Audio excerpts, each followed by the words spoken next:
Hola, ¿cómo están?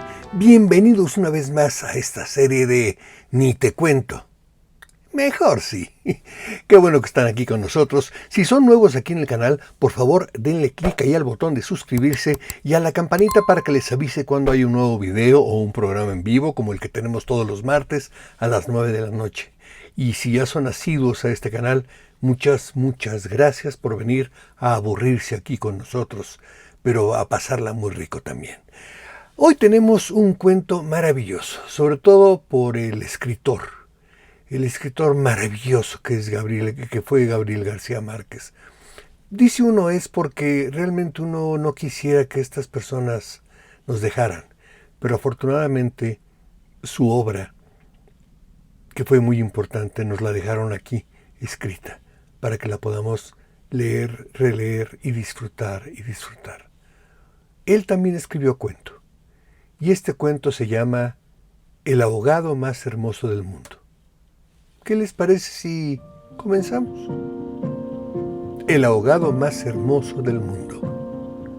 Los primeros niños que vieron el promontorio oscuro y sigiloso que se acercaba por el mar se hicieron la ilusión de que era un barco enemigo. Después vieron que no llevaba banderas ni arboladura y pensaron que fuera una ballena. Pero cuando quedó varado en la playa, le quitaron los matorrales de sargazos, los filamentos de medusas y los restos de cardúmenes y naufragios que llevaba encima, y solo entonces descubrieron que era un ahogado.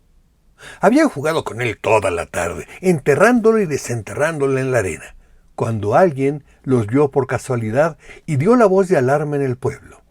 Los hombres que lo cargaron hasta la casa más próxima notaron que pesaba más que todos los muertos conocidos, casi tanto como un caballo, y se dijeron que tal vez había estado demasiado tiempo a la deriva y el agua se le había metido dentro de los huesos.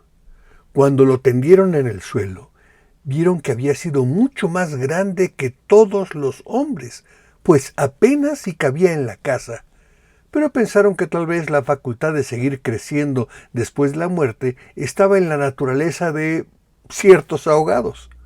Tenía el olor del mar, y solo la forma permitía suponer que era el cadáver de un ser humano, porque su piel estaba revestida de una coraza de rémora y de lodo. No tuvieron que limpiarle la cara para saber que era un muerto ajeno. El pueblo tenía apenas unas 20 casas de tablas con patios de piedras sin flores, desperdigadas en el extremo de un cabo desértico. La tierra era tan escasa que las madres andaban siempre con el temor de que el viento se llevara a los niños, y a los muertos que les iban causando los años tenían que tirarlos en los acantilados. Pero el mar era manso y pródigo, y todos los hombres cabían en 7 botes. Así que, cuando se encontraron el ahogado, les bastó con mirarse los unos a los otros para darse cuenta de que estaban completos. Aquella noche no salieron a trabajar en el mar. Mientras los hombres averiguaban si no faltaba alguien en los pueblos vecinos, las mujeres se quedaron cuidando al ahogado. Le quitaron el lodo con tapones de esparto, le desenredaron del cabello los abrojos submarinos y le rasparon la rémora con fierros de desescamar pescados. A medida que lo hacían, notaron que su vegetación era de océanos remotos y de aguas profundas, y que sus ropas estaban en piltrafas, como si hubieran navegado por entre laberintos de corales. Notaron también que sobrellevaba la muerte con altivez, pues no tenía el semblante solitario de los otros ahogados del mar, ni tampoco la catadura sórdida y menesteroso de los ahogados fluviales. Pero solamente cuando acabaron de limpiarlo, tuvieron conciencia de la clase de hombre que era, y entonces se quedaron sin aliento. No solo era el más alto, el más fuerte, el más viril y el mejor armado que habían visto jamás, sino que todavía cuando lo estaban viendo no les cabía en la imaginación. No encontraron en el pueblo una cama bastante grande para tenderlo, ni una mesa bastante sólida para velarlo. No le vinieron los pantalones de fiesta de los hombres más altos, ni las camisas dominicales de los más corpulentos, ni los zapatos del mejor plantado. Fascinadas por su desproporción y su hermosura, las mujeres decidieron entonces hacerle unos pantalones con un pedazo de vela cangreja y una camisa de bramante de novia para que pudiera continuar su muerte con dignidad.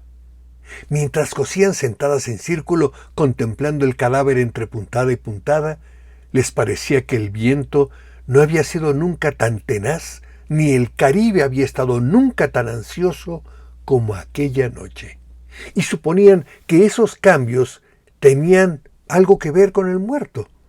Pensaban que si aquel hombre magnífico hubiera vivido en el pueblo, su casa habría tenido las puertas más anchas, el techo más alto y el piso más firme, y el bastidor de su cama habría sido de cuadernas maestras con pernos de hierro, y su mujer habría sido la más feliz.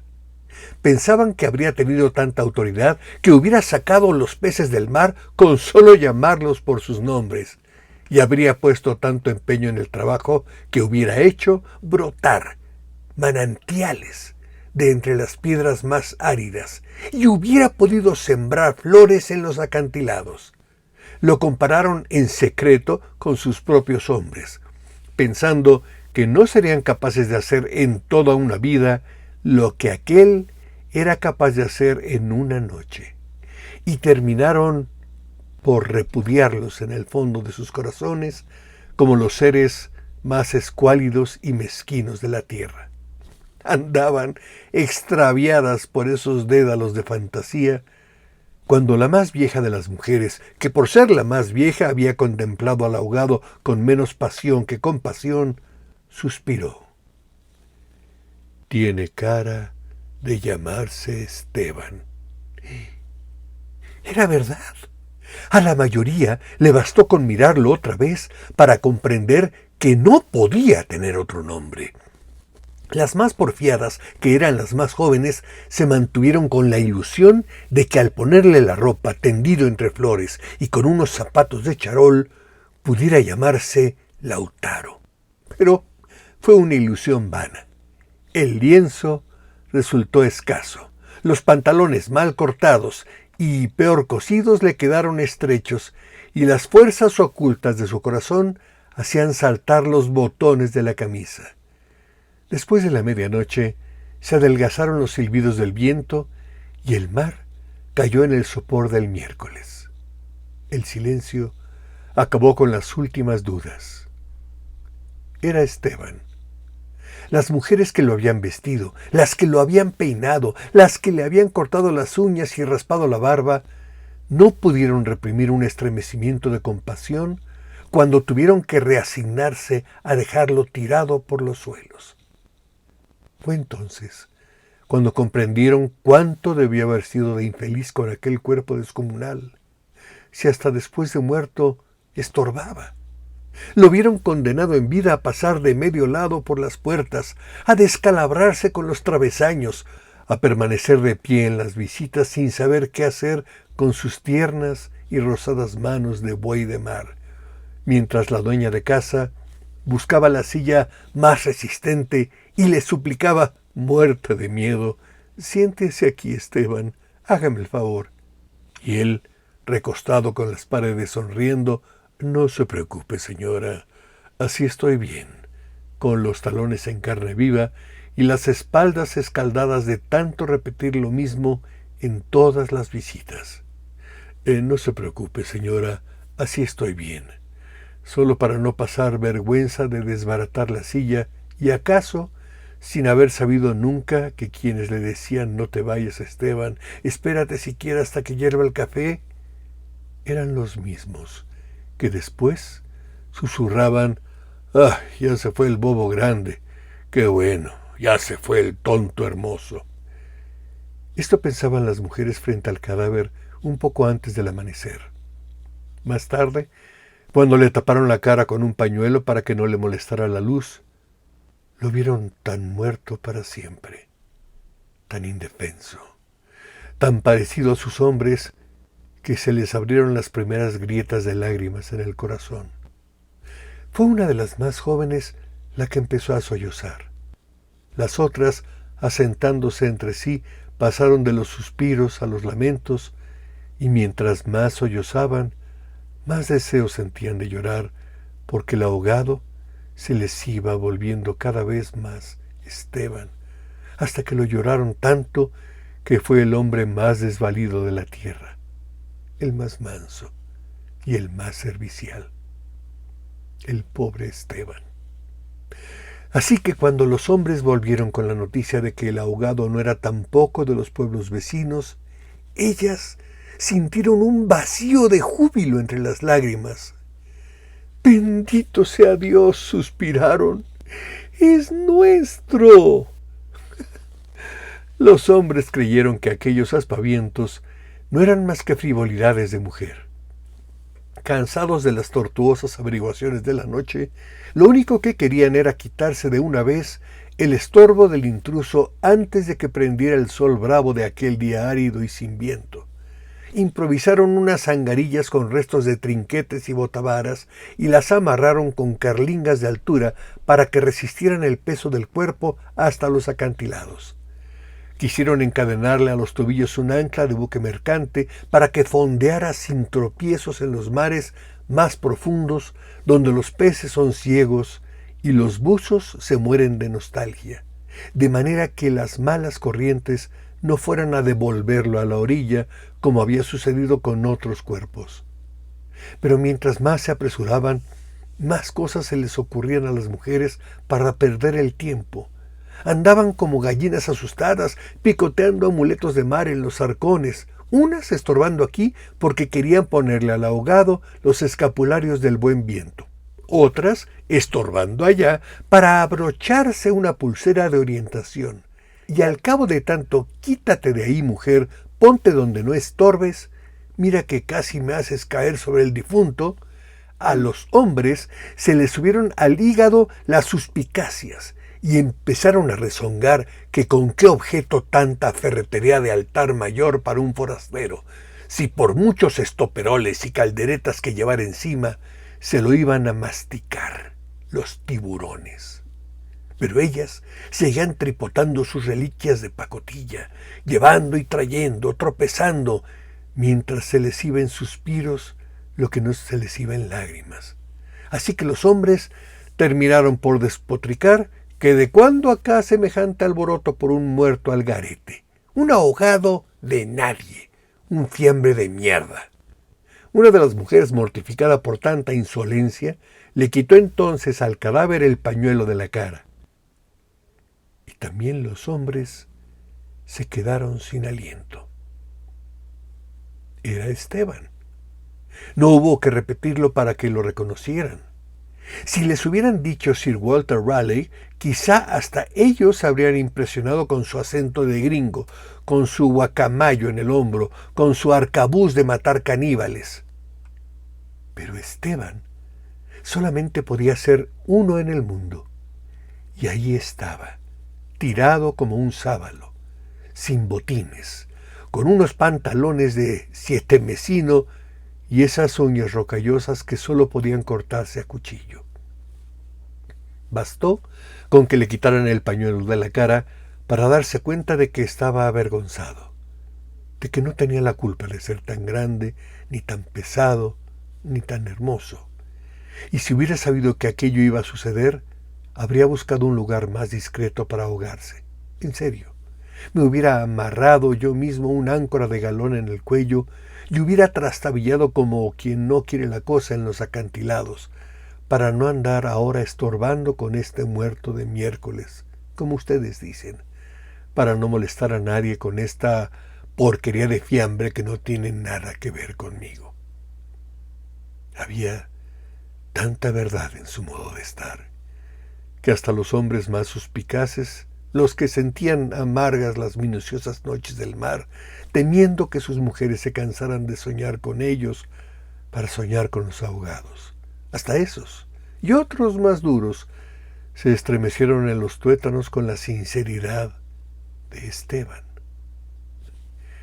Fue así como le hicieron los funerales más espléndidos que podían concebirse para un ahogado expósito. Algunas mujeres que habían ido a buscar flores en los pueblos vecinos regresaron con otras que no creían lo que les contaban, y éstas se fueron por más flores cuando vieron al muerto, y llevaron más y más hasta que hubo tantas flores y tanta gente que apenas si se podía caminar. A última hora les dolió devolverlo huérfano a las aguas y le eligieron un padre y una madre entre los mejores, y otros se le hicieron hermanos, tíos y primos, así que a través de él todos los habitantes del pueblo terminaron por ser parientes entre sí. Algunos marineros, que oyeron el llanto a distancia, perdieron la certeza del rumbo, y se supo de uno que se hizo amarrar al palo mayor recordando antiguas fábulas de sirenas. Mientras se disputaban el privilegio de llevarlo entre hombros por la pendiente escarpada de los acantilados, hombres y mujeres tuvieron conciencia por primera vez de la desolación de sus calles, la aridez de sus patios, la estrechez de sus sueños frente al esplendor y la hermosura de su ahogado. Lo soltaron sin ancla para que volviera si quería y cuando lo quisiera, y todos retuvieron el aliento durante la fracción de siglos que demoró la caída del cuerpo hasta el abismo. No tuvieron necesidad de mirarse los unos a los otros para darse cuenta de que ya no estaban completos, ni volverían a estarlo jamás. Pero también sabían que todo sería diferente desde entonces, que sus casas iban a tener las puertas más anchas, los techos más altos, los pisos más firmes, para que el recuerdo de Esteban pudiera andar por todas partes sin tropezar con los travesaños, y que nadie se atreviera a susurrar en el futuro: ya murió el bobo grande. Qué lástima, ya murió el tonto hermoso, porque ellos iban a pintar las fachadas de colores alegres para eternizar la memoria de Esteban, y se iban a romper el espinazo excavando manantiales en las piedras y sembrando flores en los acantilados, para que los amaneceres de los años venturos, los pasajeros de los grandes barcos, despertaran sofocados por un olor de jardines en alta mar, y el capitán tuviera que bajar de su alcázar con su uniforme de gala, con su astrolabio, su estrella polar y su ristra de medallas de guerra, y señalando el promontorio de rosas en el horizonte del Caribe, dijera en 14 idiomas: miren allá, donde el viento es ahora tan manso que se queda a dormir debajo de las camas. Allá, donde el sol brilla tanto que no saben hacia dónde girar los girasoles. Sí, allá es el pueblo de Esteban. Qué cuento tan delicioso. El ahogado más hermoso del mundo. Gracias, Gabriel García Márquez. Gracias por hacer hablar a un muerto de esta manera, para que en la imaginación de todos ese muerto, ese Esteban, viviera. ¿De dónde sale este cuento? ¿De qué imaginación es posible que pueda salir esta historia maravillosa? Alguien muerto, extraño, que es diferente, y que les hace a todos en el pueblo pensar que pueden ser mejores. De hecho, logran ser mejores. Y nada más por verlo y por sentirse su familia. Increíble, increíble lo que un cuento y un buen escritor pueden hacer por uno. Gracias. Gracias a Gabriel García Márquez. Gracias a todos esos maravillosos escritores que aquí seguiremos intentando recrear y recordar toda su gran obra. Si les gustó este cuento, va a haber otros más. Este es simplemente un estilo para hacer este tipo de contenido para YouTube. Así que si les gustó el cuento, recomiéndenlo. Si no les gustó, pues no digan nada. Igual vienen gente que a ustedes les cae gordo y se aburre así como ustedes. Pero eso sí, si les gustó, por favor, suscríbanse, denle clic a la campanita para que les avise cuando hay un nuevo video y por favor, denle un me gusta o un no me gusta. El chiste es participar todos.